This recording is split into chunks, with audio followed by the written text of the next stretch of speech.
I don't know if you've ever asked this question, but I've asked this a lot, more than I would like to admit. And that is, why does God make us wait? I think we understand the culture enough to know, and we've talked about this repeatedly throughout this series, that we've become accustomed to getting exactly what we want when we want. And if you're like me, it's possible that you've transitioned that line of thought into your own relationship with God, expecting that when I ask him and what I ask him will become immediate and happen the next day or the next week. As we've been walking through this story of Abraham, it's been apparent to me that God does make his people wait. Sometimes he makes us wait because waiting often reveals our character and motives. You know, the heart behind what we think we desire. And I've told this story before, and God reminded me of this morning, and so forgive me if you've heard this story before. But when I was in college, I fell in love with this girl. And 1994, I saw her at the ice skating rink. And I was like, who is that? I asked my friend, I said, who is that? And they're like, that's my friend Leah. And I was like, oh, I got a connection already. This is great. And Leah and I, you know, we were the same, but we were different in a lot of ways. And we fell in love. And then there was this problem. Because I was a little bit older than she was, not by much, but a couple years. And so I was going to graduate from college before she was. And you know how it is kind of when you fall in love, that you don't want to be a part. And for those of you who are a little bit younger, there was no internet back then. And your parents still wouldn't allow you to make long distance calls because it costs a lot of money. And so the thought of just spending summers away from her and time away from her was not even on my radar. So I graduated from college, and she still had some time left in college. And what I knew for me is that meant that I was going to have to go back home to North Carolina and live with my parents while Leah was finishing up school in Florida. And I was like, nope, not even going to hear that. So what does every reasonable human being decide to do to make sure that they get back to be with the person that they love? They go to graduate school just so they can spend time together. But there was a plan that I further had, because I didn't want her to be an undergrad student and me a grad student, because we did go to this super strict school. And so there's I won't even get into that. And it was a scenario that I didn't even want to think about.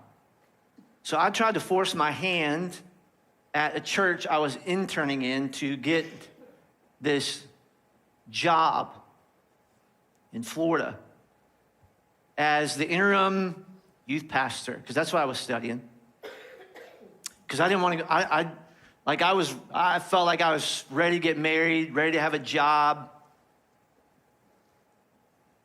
And so I remember praying, God, I love Leah so much. Don't make us spend this year apart. Let us get married. Give me this job. I remember I was just in this way, and I know my motives were, in a sense, wrong. I was trying to rush the process. And to what I prayed for, it was a no.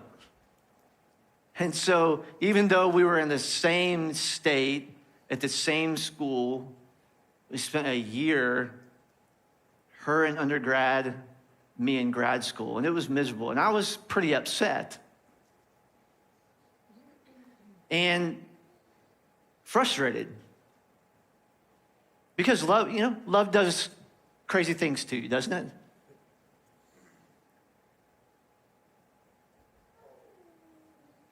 And I remember that time in my life, and maybe for some of you this sounds dumb, but like if you've ever been in love with a person, you just you'll do whatever you need to do to be with them. And I was mad. I was mad at God because I felt like he needed to work this out so that we could be married when I was in my first year of grad school and she was still in undergrad. I had this whole plan laid out, and it didn't work. And so I was mad. I didn't get that job in Florida. I was mad about that. I was mad about that Lee and I were going to have to wait a whole another year to get married.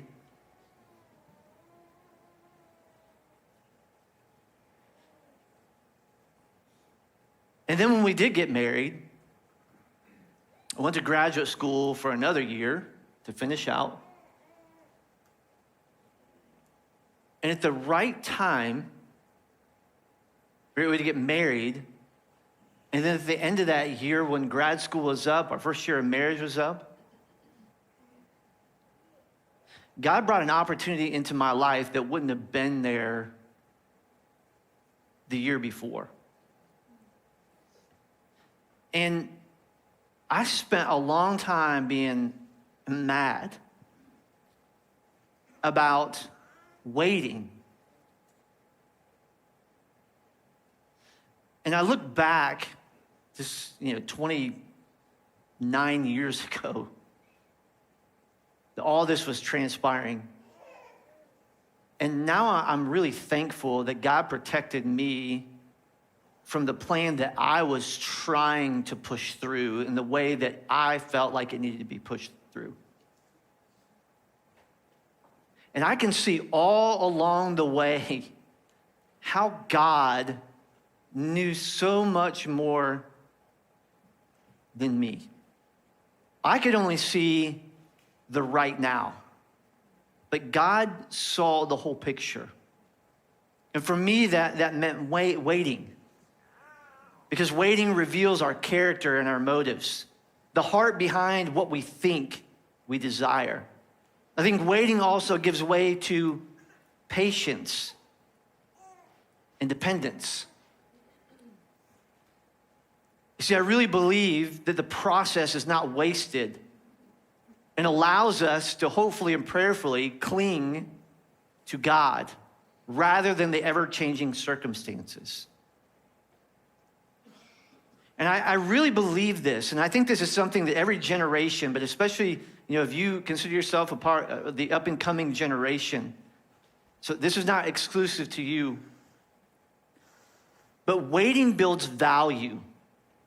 When we wait, there's a greater appreciation for the who or what we've waited for and the one who provided. Because this instant gratification that we become accustomed to in our society is so fleeting. When you want something and you get it, then we're just on to the next thing. But when you've waited and you've prayed and you see God work, when you get to a place where either the circumstances change or God has changed your heart concerning the circumstance, it provides a value that I really believe that we can't in and of ourselves provide. And if you sit here today, myself included, if the waiting is getting to you a little bit, first of all, let me say, I understand that. But God often makes us wait to chip away at our hearts, mold us and shape us into the person that he wants us to become. Now, I want us to find our story in Genesis chapter 21 this morning, because I feel like we've been waiting a long time to get to this place. And I want to review just a second, because if you notice, one of the things that we've been paying a lot of attention to in this story of Abraham is time. And I'll be honest with you, it's not something that I really have ever paid attention to in a strong way. But I need to take us back just a little bit to help us to understand where we're going to be in Genesis 21. So when Abraham was 75 years old, God makes promises to him, a land, a nation, and a blessing. 75 years old. And then when he was probably 75, 76 years old, Abraham told his first lie to protect himself. He didn't trust enough in the promises that God had made that he felt like he needed to lie about Sarah and their relationship to Pharaoh. And then between the ages of 75 and 85 years old, God swears upon himself that he will keep his promises to Abraham. It's in Genesis 15. And then when he was 85 or 86 years old, Abraham and Sarah get tired of waiting for a child and take matters into their own hands. That's Genesis 16. And then there's this long period of time, in fact, about 13 years, where it just seems, at least what we have in Scripture, it seems like there's nothing that happens. 13 long years. No record of God and Abraham having any type of communication about these things that had not yet been fulfilled. And at 99 years old, Abraham hears from God again, and God establishes a sign of the covenant, which is circumcision. It's in Genesis chapter 17, verses 1 through 14. And then not soon after, he's told that in 1 year, so when Abraham would be 100 years old, this son that Abraham had been waiting for 24 years was finally, seemingly, in the last moment, when both Abraham and Sarah were past the childbearing years, all of a sudden God shows up. But I think that that's how we view things. That God has just been silent or lazy or unattentive to any circumstances that Abraham and Sarah were going through here. But he wasn't. God was at work the entire time. But then we see old habits coming up in Abraham's life, because in Genesis 20, Abraham lies again. He tells Sarah to tell Abimelech, Philistine king, that once again was brother and sister, not husband and wife. Abraham was doing that to protect his own life. So we've kind of seen this roller coaster of things happening in Abraham and Sarah's life. From the time he was 75 years old, now till he's 100 years old, 25 years later. And to me, that seems like a long, long time to wait. It seems like a lot of time to be frustrated by what you think or what you believe to be a God that is just not quick to fulfill his promises. So why review all this? Because it's important for us to see that God is faithful to us and his promises, even when we're not faithful to him. He can be trusted even as much time passes and when the circumstances of life don't make sense. And I found something extremely interesting in Genesis 21 here, because you think that there would be this huge fanfare about the birth of a son that they had waited 25 years for. Like, even though chapters aren't, and verse numbers aren't inspired, they weren't a part of the original manuscripts, you would think this deserves chapters. This deserves maybe even a separate part of the story. Nope. Only 7 verses. And I read that and I'm like, oh, okay. Because we know Moses is writing this. He's recounting the history of the first 5 books of the Bible. He's telling the Israelites where they came from, their history. It's like Moses stepped, like, this is a big deal. I mean, you spent a long time writing about this, them waiting, all the bizarre things that they did to try to fulfill this promise, and then you just give it a little paragraph, 7 verses. That's it, 7 verses.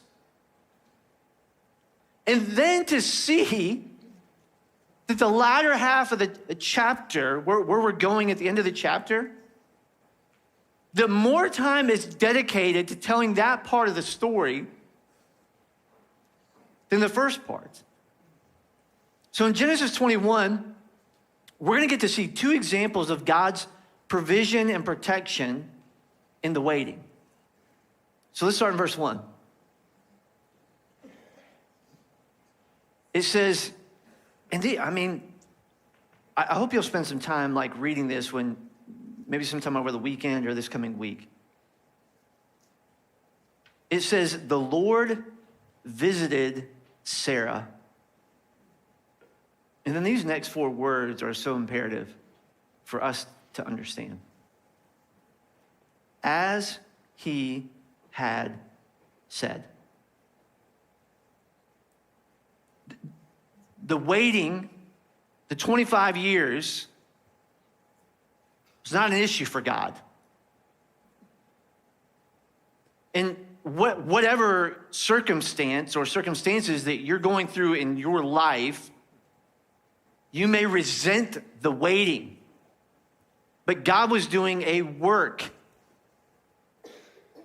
And we see that the Lord visited Sarah as he said. But not only that, and the Lord did to Sarah as he had what?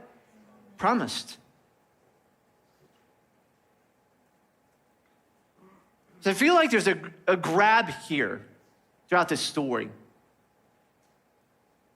And that grab is circumstances. Change my circumstances. Change this, change that.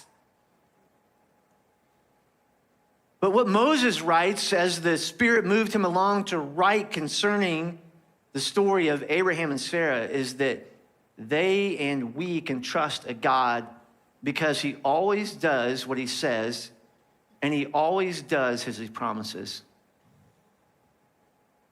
And when you're reading through the scriptures and you see something that God has promised, and you see words that he has written to you, cling to those. Cling to those.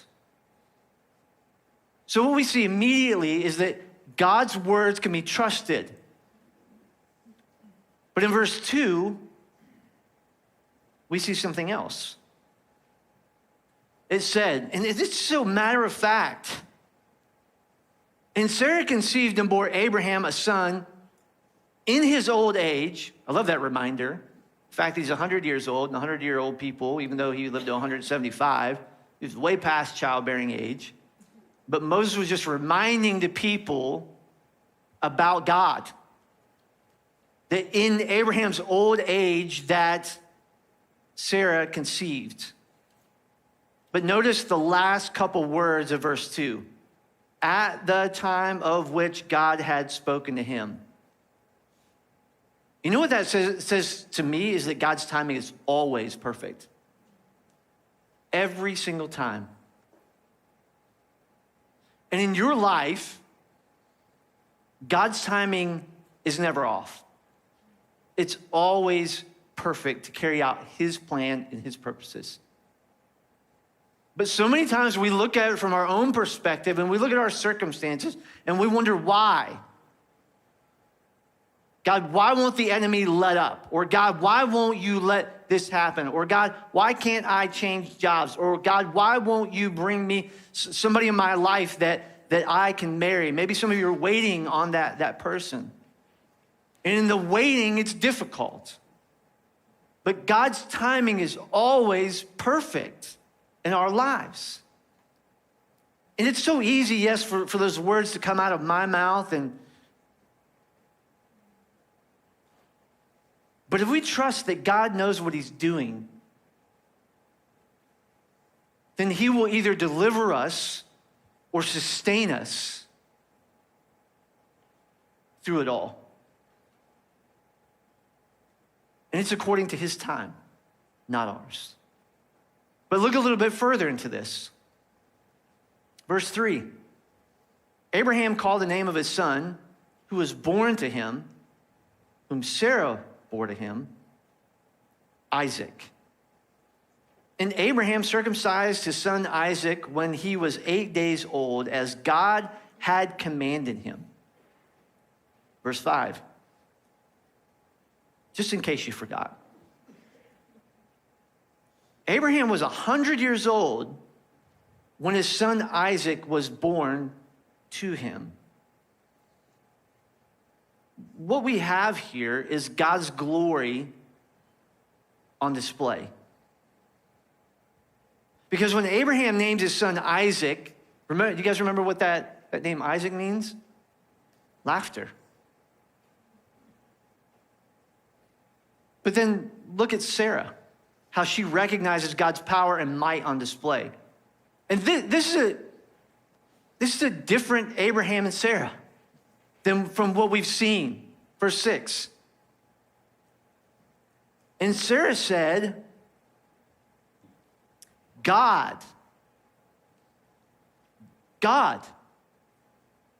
This was in contrast to them trying to do their own thing with Hagar, right? They were trying to carry out their plan, what they saw God should do in an impossible circumstance. And you have Sarah here finally making God's glory on display. And Sarah says, God has made laughter for me. And I really don't believe this was in a negative way that she was saying this. Because she goes on to say, everyone who hears will laugh over me. And she said, who would have said to Abraham that Sarah would nurse children?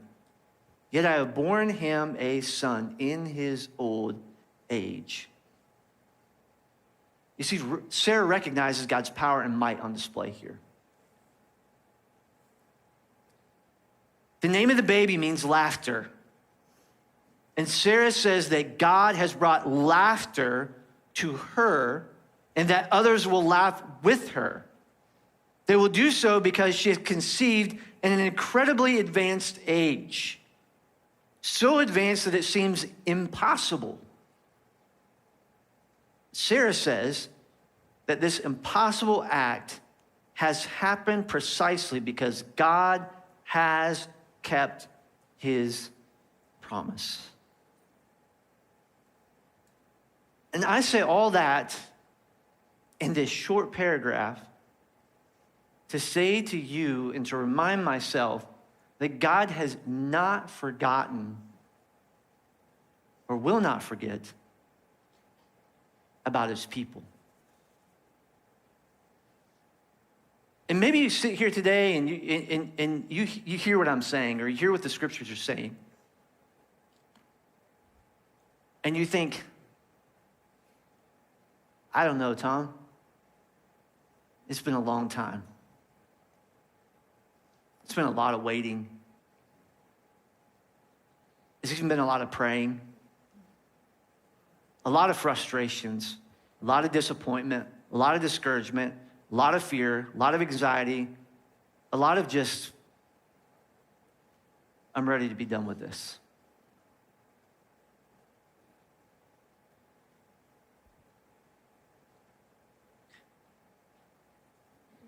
not a lot of fanfare per se, about something they've been waiting for 25 years. But nonetheless, we need to be reminded that God does as he says, and God always does as he promises. But then there's this second example of God's provision and protection in the waiting, because this is the story, the Abraham and Sarah thing is like, wow, this is what we've been talking about for so long. So happy for Abraham and Sarah. They've waited so long. And I'm not sure, I'm not God, and I don't know the depth to the answer of why the story goes where it goes next. But to me, it goes someplace extremely dark. We pick up the story, verse 8 of Genesis 21. And the child, speaking of Isaac here, grew and was weaned. Now, there's so much disagreement out there about when a child in this culture was weaned. Likely around 3 years old would be my assumption. And the child grew and was weaned. And Abraham made a great feast on the day that Isaac was weaned. So there was this big feast, this big party for Isaac finally being weaned. It's kind of like the same way we celebrate when a child is out of diapers type thing, you know? Like, as a parent, do you remember that? When you went and bought those last pack of diapers and you're like, praise the Lord, we're going to be able to buy $1 million mansion now, and all this money we've spent on this.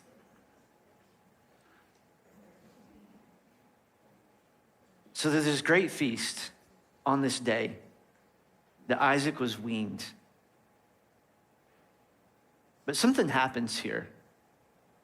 Something that has been unresolved for a long time raises its head again. Right? Because verses 1 through 7, Isaac's here. It's amazing. What we've been waiting for 25 years. And now Isaac's 3 years old and he's weaned. And so let's have this big feast. Let's celebrate. It's going to be a great time for everybody involved. And so, you know how it is when you have a wedding or whatever, and you're trying to weed out the people that you do and don't want to come to your, you guys ever had that? Like if you got married before, so you're like, all right, this person, kind of like them, but I remember what they did to me, so they're not invited. You're off the list. You're off the list. Anybody done that? Y'all lying. You're lying. Everybody that sat down with a guest list, you're like, all right, this person, they're in. Your mom and dad, they're out. They've been mean to us type thing. No, so you would think, you guys are just, it's like, no, we're perfect. I'm not the only one, all right? But you think of all people to be invited to this feast, last person that you would want present there would be a reminder of your past sins. Yet here we are, verse 9. But Sarah saw the son of Hagar, the Egyptian. And can I just stop there for a second? Whose fault is it, in a roundabout way, that Hagar is even with them? You guys remember back to Genesis 12 that we just mentioned before? Yeah, it was Abraham and Sarah when they went to Egypt because they didn't believe that God could protect them in the place where he called them to. So they said, we're moving during this famine down to Egypt. And then they left there with slaves or servants. And Hagar was a part of that. And here she is in the story. Sarah saw that the son of Hagar, the Egyptian, whom she had borne to Abraham, laughing. All right. Now again, I apologize. I realize not everybody has kids, but if anybody's ever laughed at your kids before, Like, I know there are some things that you'd be like, I would never murder anybody, but somebody laughs at your kids, it's strong possibility, right? I mean, I'm being sarcastic. Anybody that you're a guest, you're like, wow, this church is kind of, overstatement. Isn't that called like a hyperbole or something? I don't know. But somebody says something about your kid,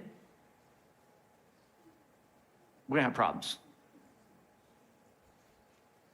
So Ishmael here, who by the way is never named in this whole passage here, his name is never said. He's probably around 14 years old at this time. So you have a 14-year-old making fun, or really, as the Hebrew word communicates, mocking Isaac. And if you're a mom and you see that, be some problems. So again, the Hebrew verb translated laughing it's kind of an ambiguous word, but it may be interpreted these are mocking or playing. But the verbal form used here probably favors mocking. And it's likely that Ishmael was probably making fun of Isaac's role as Abraham's promised son. So what happens here? I mean, this is supposed to be a feast. Isaac is weaned. We're having a big party. And then Hagar and Ishmael kind of crash the party here, or Ishmael, and he starts mocking Isaac. So what does Sarah do? Verse 10. So she said to Abraham, cast out this slave woman with her son. For the son of this slave woman shall not be heir with my son Isaac. And again, I'm not questioning. God had clearly said that Isaac is the one through whom the promises will be propagated. God was very clear about that. Verse 11. And the thing, what is this thing? Well, the fact that Sarah's really ticked off and tells Abraham to cast out Hagar and Ishmael. And the thing was very displeasing to Abraham. Now, I can't help but wonder, and this is complete opinion here, but I wonder if this was displeasing to Abraham because he was still in the back of his mind, in case things didn't work out with Isaac, that he wanted some type of a backup plan. He still wanted to have this in his kind of back pocket, just in case things with Isaac didn't work out in the way that he thought. But it says, and the thing was very displeasing to Abraham on account of his son. But God said to Abraham, be not displeased because of the boy and because of your slave woman. Whatever Sarah says to you, do as she tells you, for through Isaac shall your offspring be named. Verse 13. And I will make a nation of the son of the slave woman also, because he is your offspring. So God reminded Abraham that Isaac was the promised son, but God also reminded Abraham that of Ishmael, a nation would be formed. Verse 14. So Abraham rose early in the morning and took bread and a skin of water and gave it to Hagar, putting it on her shoulder, along with the child, and sent her away. And she departed and wandered in the wilderness of Beersheba. Now, I'm not going to try to pretend for Abraham, because there was a love that Abraham had for his son Ishmael. But to know that he was sending off Hagar and Ishmael into the wilderness with a simple, like, he was a rich man. It's not like all he has is like, oh, sorry, Hagar, all I have is like a little bit of bread and this skin of water. That's all I had. No, he could have sent everything with her, but he didn't. Verse 15. When the water in the skin was gone, she put the child under one of the bushes. Then she went and sat down opposite him a good way off, about the distance of a bow shot. For she said, let me not look on the death of the child. And as she sat opposite him, she lifted up her voice and wept. Again, I've really wrestled with this.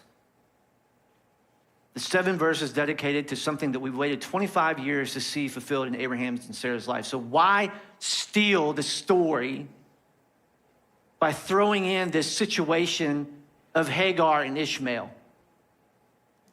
You know why? It's because God wants us to understand his tenderness and compassion toward people. Yes, it's right for us to celebrate the fact that God's promises have been fulfilled to Abraham and Sarah. That this son that they had waited 25 years for is finally here. But God also has a heart and is compassionate toward this mother who knows after they run out of water that it's just a matter of time before her son dies. I love what the New International Commentary says. The mother is powerless to stop the march of death against her son. She can watch, but that is all she can do. If this mother and child have any hope at all, it is God. And in a sense, Hagar utters one of the first prayers in the Bible.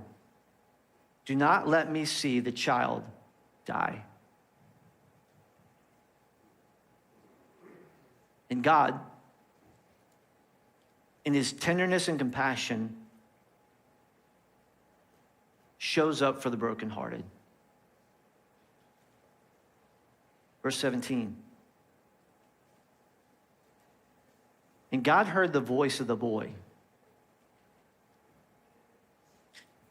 I don't know what exactly was said, or even what was just, you know how sometimes when you don't know what to say, or you're in a place where, you know, death is imminent, maybe it's just simply a mumbling or a grunting or something.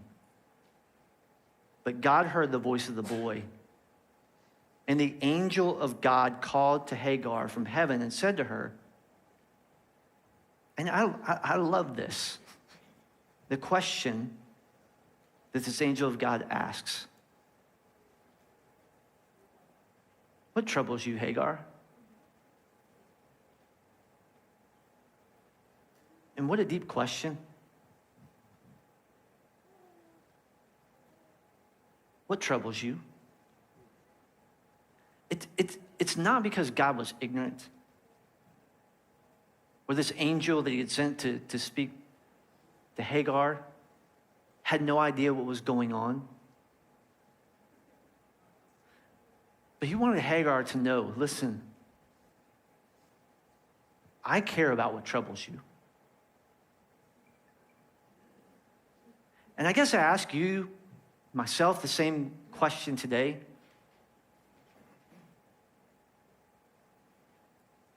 What troubles you? I mean, what is it? Is it a relationship? Is it money? Is it an addiction? Is it strong battles that you're facing in your mind or in your heart? Is it the loss of something or someone? What troubles you? And I find this to be in such contrast to Isaac being born. This time of celebration, now it's almost this oxymoron, or this transition from like this story of joy, and all of a sudden now we have almost a depressing story.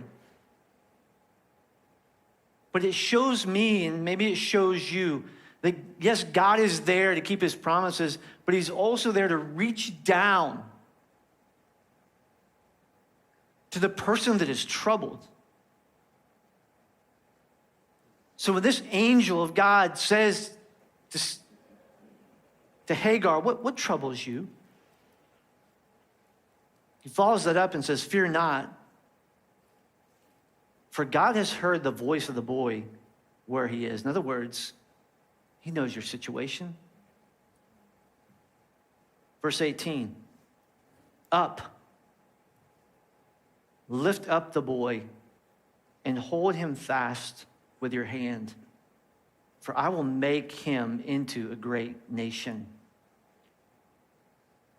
Then God opened her eyes, and she saw a well of water. Now, I don't know whether this was a miracle where this water was not there before, and God just miraculously put it there, or if it was something in just the state that Hagar and Ishmael were in, that they were just so worn out from the journey and not having water, that they were delirious and they just didn't, I don't know. But regardless, God opens her eyes and she sees a well of water. And she went and filled the skin with water and gave the boy a drink. In verse 20, and again, just such simple things. And God was with the boy. And he grew up.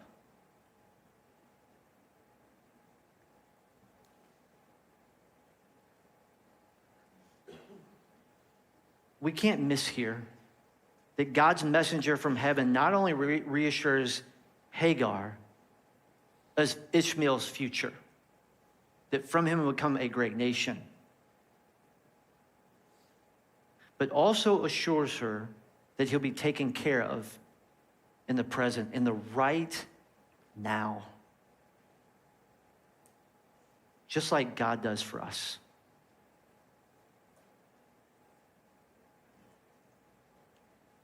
I'm reminded of Psalm 34, verses 17 and 18. When the righteous cry for help, the Lord hears and delivers them out of all their troubles. The Lord is near to the brokenhearted and saves the crushed in spirit.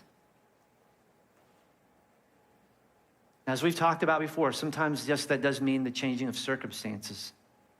But other times that means that God will sustain us through difficulty. And if you sit here today with maybe a smile on your face,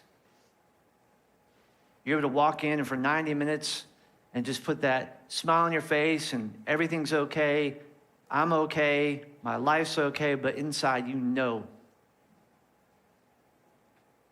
that everything's not okay.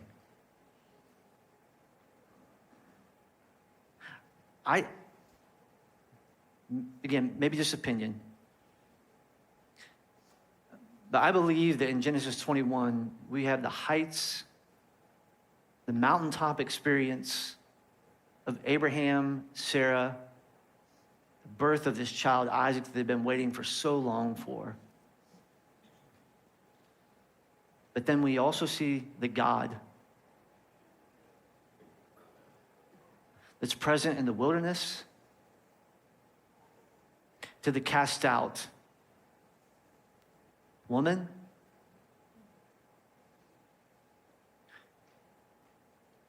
the son that's almost about to die, that God, in just this private moment, is there. Listen, don't buy into these stupid social media lies. Look at everybody's highlights and mommy bloggers and everybody doing this, and then you look at your life and you're like, I'm terrible compared to everybody else.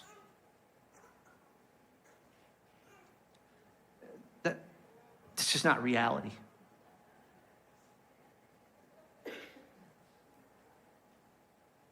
And so I want us to leave today with, man, rejoicing that God has kept his promises. What he said he did. But I also want you to see that right here and right now, because God's character never changes, those who are a part of his family, you can bring your brokenness to him. And he will sustain you. Maybe the circumstance doesn't change, but God will sustain you. Why? Because he loves you. He created you in his image. And what he has created, he will take care of. And God will take care of you. Let's pray.